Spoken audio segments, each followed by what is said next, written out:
UP की राजधानी लखनऊ में रविवार को हुई बीजेपी की प्रदेश कार्य समिति की बैठक के बाद डिप्टी सीएम केशव प्रसाद और प्रदेश अध्यक्ष भूपेंद्र चौधरी को दिल्ली बुलाया गया था।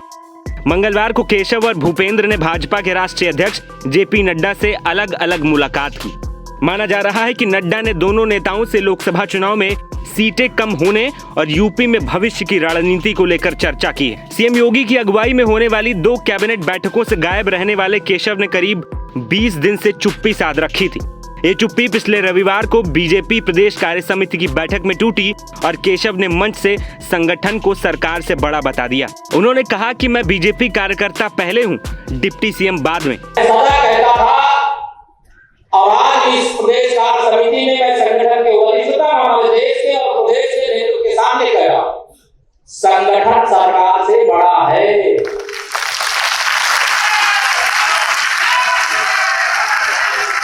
संगठन से बड़ा कोई नहीं होता है। इसके बाद ही उन्हें दिल्ली तलब कर लिया गया।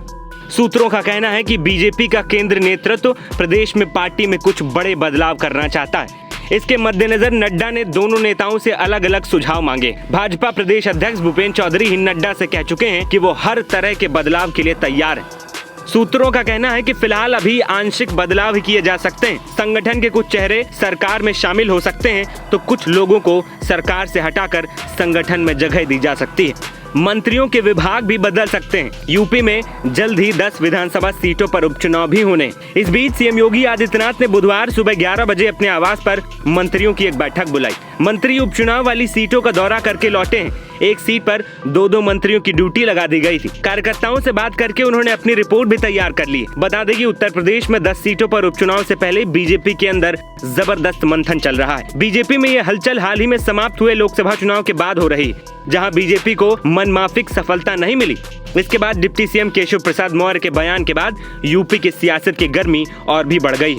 माना जा रहा है कि नड्डा और केशव प्रसाद की मुलाकात में अंदरूनी गुटबाजी, लोकसभा चुनाव में झटका, संगठन में संभावित बदलाव, सरकार की नई तस्वीर जैसे मुद्दों पर बात हुई है। इस बीच खबर ये भी आई कि विधानसभा उपचुनाव के बाद यूपी बीजेपी संगठन में बदलाव कर सकती है और सीएम योगी सरकार में भी बदलाव कर सकते हैं। बीजेपी की कोशिश है कि लोकसभा चुनाव के नतीजे के बाद सरकार के खिलाफ मुखर हो रहे आवाजों को सरकार और संगठन में प्रतिष्ठा अनुरूप जगह देकर उन्हें शांत कराया जाए। हालांकि सूत्रों के मुताबिक शीर्ष नेतृत्व सीएम पद पर कोई बदलाव करने के मूड में नहीं है, लेकिन केशव प्रसाद को भूपेंद्र चौधरी की जगह प्रदेश अध्यक्ष बनाए जाने की सुगबुगाहट जरूर होने लगी है।